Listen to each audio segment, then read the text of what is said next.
तो hello friends, स्वागत है आप सभी को हमारे इस एजुकेशन में गुप्ता जी में। आप सभी के लिए फिर से 30 मोस्ट इंपॉर्टेंट क्वेश्चन लेकर आ चुका हूँ दोस्तों, जो कि बायोलॉजी का है। इसको आपको सही से नोट करना है दोस्तों, क्लास 10th वाले के लिए है। ये सारे बोर्ड एग्जाम में पूछे जाने वाला प्रश्न है, तो 100% बोर्ड एग्जाम में इसी में से आने वाला है। तो क्या करना है, इसको आपको सही से नोट कर लेना है। अगर उससे पहले मेरे चैनल पे पहली बार आए तो मेरे इस चैनल को सब्सक्राइब और साथ में बेल आइकन दबा दिया, ताकि हमारा कोई भी नया वीडियो अपलोड हो तुरंत आप तक पहुंच जाए। तो चलिए बिना समय का क्वेश्चन को चलते हैं दोस्तों। ये सारे बोर्ड एग्जाम में पूछे जाने वाले प्रश्न है, 100% बोर्ड एग्जाम में इसी में से आने वाला है। तो चलिए बिना समय का क्वेश्चन को चलते हैं। तो आपको पहला नंबर दिया जा रहा है, स्वपोषी पोषण के लिए क्या आवश्यक है दोस्तों। स्वपोषी जो पोषण के लिए क्या आवश्यक है, तो आपका इसका राइट आंसर, एक राइट आंसर डी हो जाएगा। इनमें से सभी हो जाएगा। क्लोरोफिल, कार्बन डाइऑक्साइड तथा जल, सूर्य प्रकाश। स्वपोषी पोषण के लिए आवश्यक, ये तीनों का तीनों हो जाएगा। जैसे कि परीक्षा में पूछ दे स्वपोषी पोषण के लिए क्या आवश्यक है, तो क्लोरोफिल जैसे राइट आंसर दे रहा है तो क्लोरोफिल लगा देना है आपको। कार्बन डाइऑक्साइड दे रहा है, जल भी दे रहा है, तो इसको आपको सही से आंसर मार देना है। और सी में जैसे कि सूर्य का प्रकाश, तो ये भी आपको सही कर देना है। उपयुक्त तीनों के तीनों हो जाएगा, इसको आपको सही से नोट कर लेना है।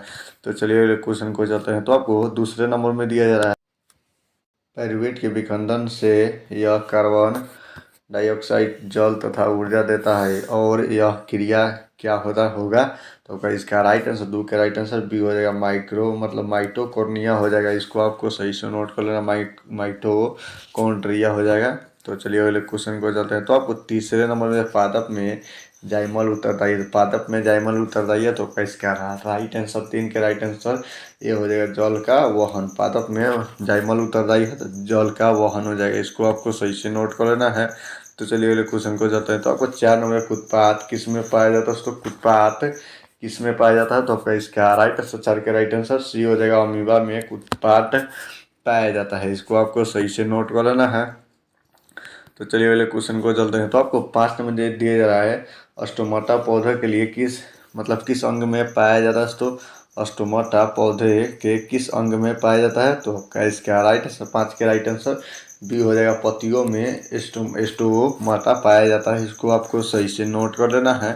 तो चलिए अगले क्वेश्चन को चलते हैं। तो आपको 6 नंबर दिया, मानव हृदय का औसत प्रकुंजन दाब है लगभग कितना होता है, तो मानव हृदय में औसत प्रकुंजन दाब, तो आपका इसका राइट आंसर, 6 के राइट आंसर ये हो जाएगा 120 mmHg हो जाएगा, इसको आपको सही से नोट कर लेना है।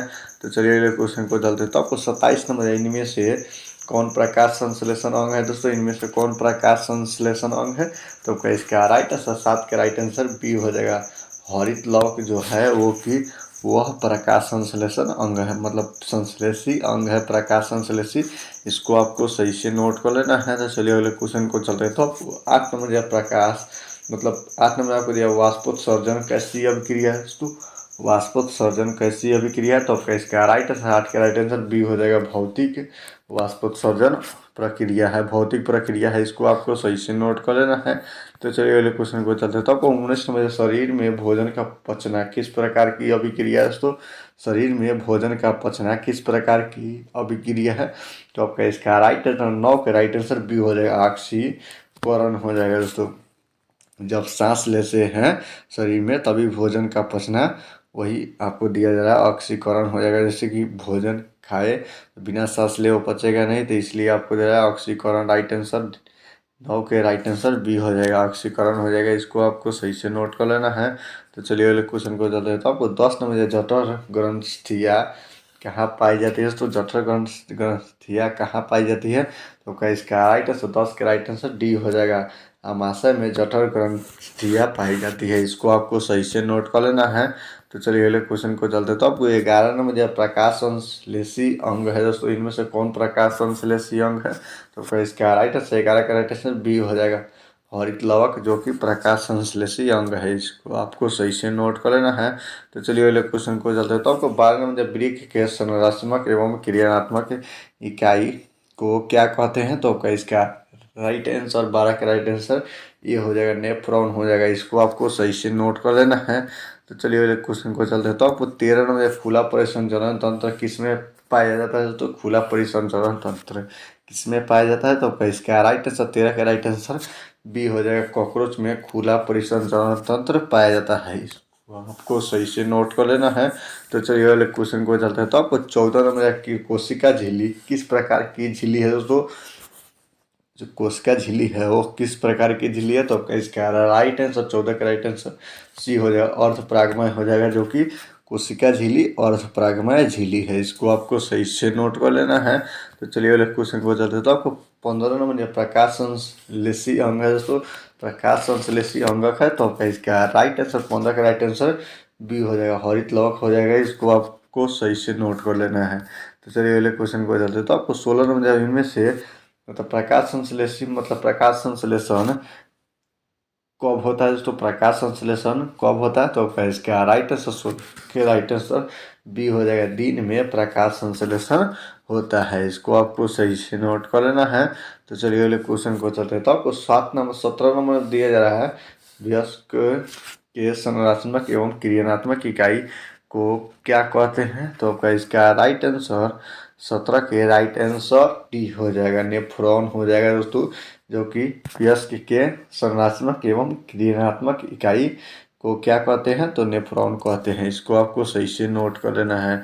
तो चलिए अगले क्वेश्चन को चलते हैं। तो आपको 18 नंबर प्रकृति में ऑक्सीजन का संतुलन कैसे बना रहता है?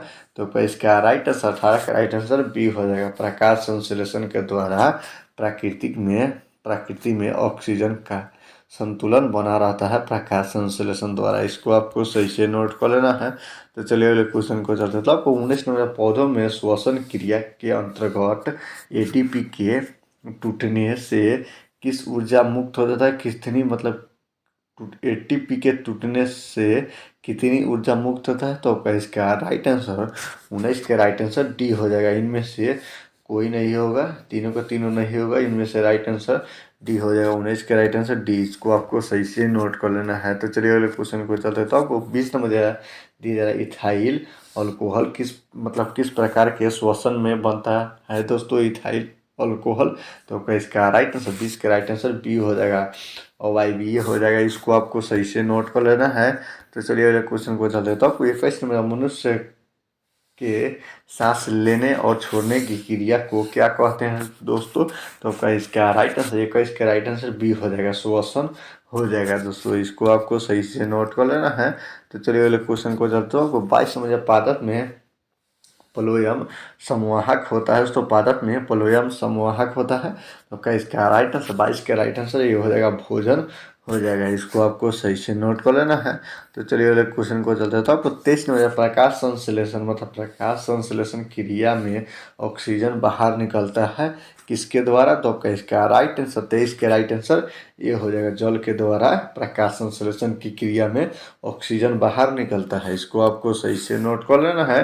तो चलिए अगले क्वेश्चन को चलते हैं। तो आपको 25 नंबर दिया जा रहा है, स्व पोषण के लिए आवश्यक क्या है दोस्तों? स्व पोषण के लिए आवश्यक क्या है? तो आपका इसका राइट आंसर 25 के राइट आंसर डी हो जाएगा, इनमें से सभी हो जाएगा। तो मतलब तो दल पुंज हो जाएगा, क्लोरोफिल हो जाएगा, सौर प्रकाश हो जाएगा। स्व पोषण के लिए आवश्यक क्या है?